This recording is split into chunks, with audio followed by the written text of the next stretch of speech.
এটা হলো অব্যক্তিবাচক অ্যান্টিসিডেন্ট। এতক্ষণ আমরা ব্যক্তিবাচক অ্যান্টিসিডেন্ট নিয়ে কথা বললাম, এখন আমরা অব্যক্তিবাচক অ্যান্টিসিডেন্ট নিয়ে কথা বলবো। অব্যক্তিবাচকের বদলে দ্যাট বসে, হোয়াট বসে, হুইচ বসে, এবং এই দ্যাট, হোয়াট, হুইচ এরা সাবজেক্ট হিসেবেও বসে, অবজেক্ট হিসেবেও বসে, কোনো সমস্যা নাই। তো এইটার আমি একটু এক্সাম্পল দিয়ে দেখেন। প্রথমে বলছি যে I know the fact that fears you.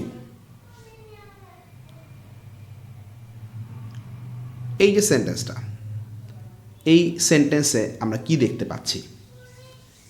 The fact ছিল একটা অ্যান্টিসিডেন্ট, এবং এই দ্য ফ্যাক্টের বদলে আমরা কি করছি? দ্যাট ইউজ করছি। তো দ্য ফ্যাক্টটা কি? কোনো ব্যক্তি না, কোনো ব্যক্তি না। অব্যক্তিবাচক অ্যান্টিসিডেন্টের বদলে আমরা দ্যাট ইউজ করলাম, এবং দ্যাটটা কিন্তু এখানে কি? সাবজেক্ট হিসেবে বসছে, কারণ ফিয়ার্স যে ভার্বটা, ফিয়ার্স ভার্বের সাবজেক্ট হিসেবে এখানে দ্যাট বসছে। পরের সেন্টেন্সে দেখেন, the fact, I know the fact that you conceal. এখানে কিন্তু দ্য ফ্যাক্টের বদলে দ্যাট বসছে, বাট দ্যাটটা কী হয়েছে? দ্যাটটা এখানে অবজেক্ট হিসেবে বসছে, কারণ দেখেন এই যে কনসিল ভার্বের সাবজেক্ট আছে ইউ, অবজেক্ট হিসেবে বসছে দ্যাট। মানে এখানে আসলে কি ছিল? ইউ কনসিল দ্য ফ্যাক্ট, এটা ছিল আর কি। এর আগের ইয়েতে হু হোম আমি যেরকম করে দেখালাম, ইউ কনসিল দ্য ফ্যাক্ট ছিল, ফ্যাক্টের বদলে দ্যাট বসছে, আর সেই দ্যাটটা যেহেতু অ্যান্টিসিডেন্টের পরে বসবে, সেহেতু বলছি I know the fact that you conceal. এরপর দেখুন বলছি I know what fears you. এখানে হোয়াটটা বসছে কিন্তু ফিয়ার্সের সাবজেক্ট হিসেবে, আর এইখানে দেখেন অ্যান্টিসিডেন্ট কিন্তু নাই, আই নো দ্য ফ্যাক্টটা উঠে গেছে, বাকি সব ঠিক আছে। তো এটা আমরা একটু পরে শিখবো যে আসলে ফ্যাক্ট না থাকলেই হোয়াট বসছে কেন, এটা নিয়ে একটু পরে রুল আছে, মানে ভালো বুঝবেন আর কি। এখানে শুধু সাবজেক্ট হিসেবে আর অবজেক্ট হিসেবে আমি একটু বুঝাই দিই। I know what you conceal, এখানে ইউ কনসিল হোয়াট, কিন্তু যেহেতু হোয়াটটাকে সামনে বসাইতে হবে তাই সামনে আনছি আর কি। I have a cat which is white, এখানে হুইচ আ সাবজেক্ট, আর I have a book which I was gifted, এখানে হুইচটা অবজেক্ট হিসেবে বসছে। এটাই আর কি, মানে সাবজেক্ট এবং অবজেক্ট উভয় পজিশনেই দ্যাট, হোয়াট, হুইচ এরা বসতে পারে, এবং এরা সবসময় কিসের বদলে বসে? অব্যক্তিবাচক অ্যান্টিসিডেন্ট। ব্যক্তির বদলে কিন্তু দ্যাট, হোয়াট, হুইচ এরা বসে না। এইবার বিশাল এক controversy, choice between that and which, কখন দ্যাট বসবে, কখন হুইচ বসবে। এইটা এত বেশি কন্ট্রোভার্সিয়াল ব্যাপার, আর এটার যে বোঝার ব্যাপারটা এত বেশি কঠিন বোঝাটা, যে এখান থেকে আসলে কম্পিটিটিভ এক্সামসগুলোতে কোশ্চেন আসে না বললেই চলে, খুবই কম আসে। বাট তারপরেও যেহেতু কখনো কখনো দুই একটা আসছে, সে তো আমরা একটু শিখে রাখি। এখানে অনেক বড় ন্যারেশন বলছি আর কি। যখন সেন্টেন্সের পরিপূর্ণ অর্থ প্রদানে রিলেটিভ ক্লজটি অপরিহার্য, অর্থাৎ রিলেটিভ ক্লজটি ছাড়া সেন্টেন্সের অর্থ পূর্ণতা পায় না, তখন ক্লজ মার্কার হিসাবে দ্যাট বসে। মানে এখানে আমি বলতে চাইছি যে রিলেটিভ ক্লজটা যখন ওই অ্যান্টিসিডেন্ট সম্পর্কে এমন একটা তথ্য দেয়, যেই তথ্যটা ছাড়া ওই সেন্টেন্সটা মিনিংফুল হয় না, তখন আমরা ওখানে দ্যাট ইউজ করি।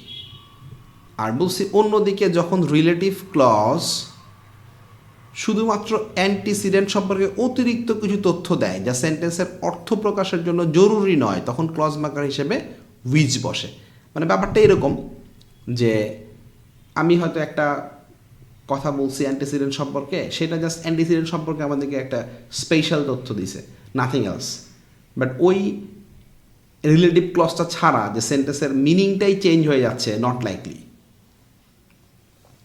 অনেকটা এরকম বলা যায় যে আসলে দ্যাট থাকলে ওই ক্লজটা ওই প্রিন্সিপাল ক্লজ সম্পর্কে যে তথ্যটা দেয়, সেটা না থাকলে দেখা যায় যে মিনিংটাই অন্যরকম। আমরা আসলে মনে হয় একটু এক্সাম্পল দিয়ে বুঝাইলে ভালো বুঝবেন, এভাবে আসলে গল্পে গল্পে বোঝানোটা ডিফিকাল্ট।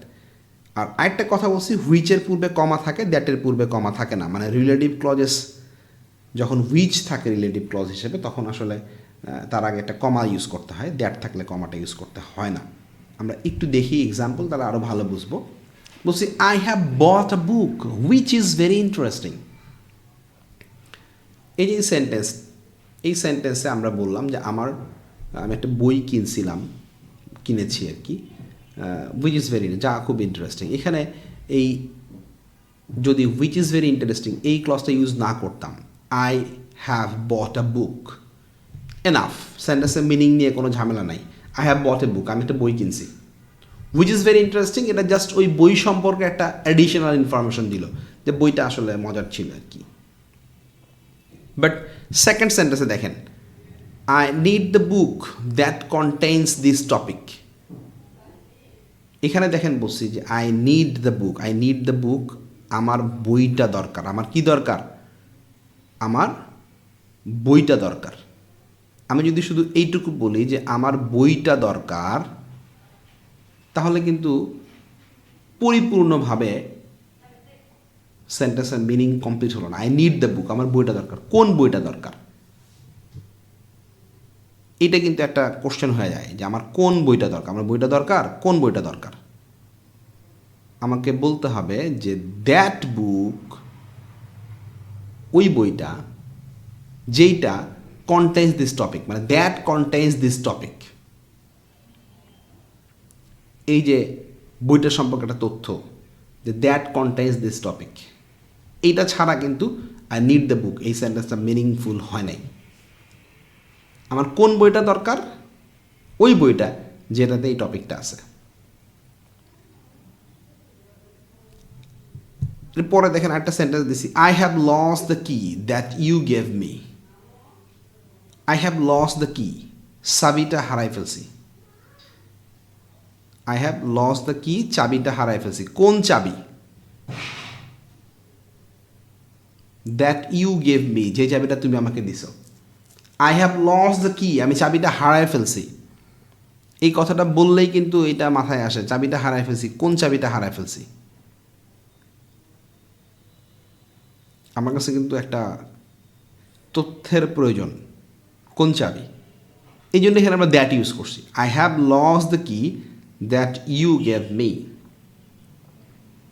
বাট পরের সেন্টেন্সে দেখেন বলছি আই হ্যাভ লস্ট আ কি, আমি একটা চাবি হারাই ফেলছি। দেখেন আমার কিন্তু মিনিং পরিপূর্ণ হয়ে গেছে। আমি একটা চাবি হারাই ফেলছি, একটা চাবি হারাই ফেলছি। সে চাবি মানে কোন চাবি, এই তথ্য কিন্তু আমার প্রয়োজন নাই। আমি একটা চাবি হারাইছি। বাট আগেটা দেখেন আই হ্যাভ লস্ট দ্য কি, মানে আমি নির্দিষ্ট করে বলতেছি যে একটা চাবি হারাইছি, মানে কোন চাবি হারাইছি নির্দিষ্ট করে বলতেছি। আই হ্যাভ লস্ট দ্য কি, নির্দিষ্ট একটা কি। সো যখন এরকম একটা নির্দিষ্টের ব্যাপার থাকে, যখন নির্দিষ্ট করে দিয়েছে যে কোন চাবি, আই হ্যাভ লস্ট দ্য কি, একটা চাবি, নির্দিষ্ট চাবি, তখন আমরা দ্যাট ইউ গেভ মি, তখন আমরা ক্লজ মার্কার হিসেবে দ্যাট ইউজ করব। বাট যখন নির্দিষ্ট করে দেয় না, আই হ্যাভ লস্ট আ কি, এ কি বলতে যে কোনো কি হইতে পারে, তখন which I use to open my closet, which use হবে, which I use to open my closet. এখানে কিন্তু এই which I use to open my closet এই কথাটা না বললেও সেন্টেন্সটা মিনিংলেস হয়ে যায় না, মিনিং কিন্তু ঠিকই থাকে। বুঝছেন না? আমার মনে হয় আমি ব্যাপারটা ক্লিয়ার করতে পারছি। চলেন আমরা সামনের দিকে যাই। ক্লজ মার্কার দ্যাট নিয়ে বহু কাহিনী আছে। আরেকটা কাহিনী দেখেন, ক্লজ মার্কার দ্যাট সাধারণত দুইটা পজিশনে বসে। একটা হলো ব্যক্তিবাচক অ্যান্টিসিডেন্টের বদলে, আরেকটা হলো কোনো ফ্যাক্ট বা স্টেটমেন্টের পূর্বে। ব্যক্তিবাচক অ্যান্টিসিডেন্টের পূর্বে কেমনে? অব্যক্তিবাচক antecedent, the machine that she operates works most effectively. এখানে দেখেন দ্য মেশিনের বদলে দ্যাট বসছে। দ্য মেশিন একটা অব্যক্তিবাচক অ্যান্টিসিডেন্ট, দ্যাট বসছে। আর ফ্যাক্ট বা স্টেটমেন্টের পূর্বে কেমন? ওই যে শি সেইড দ্যাট, সে বলেছিল যে হি ওয়াজ বিজি, সে ব্যস্ত।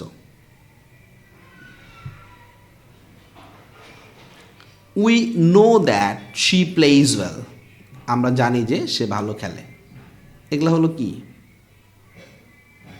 একটা ফ্যাক্ট বা স্টেটমেন্ট বলছে আর কি।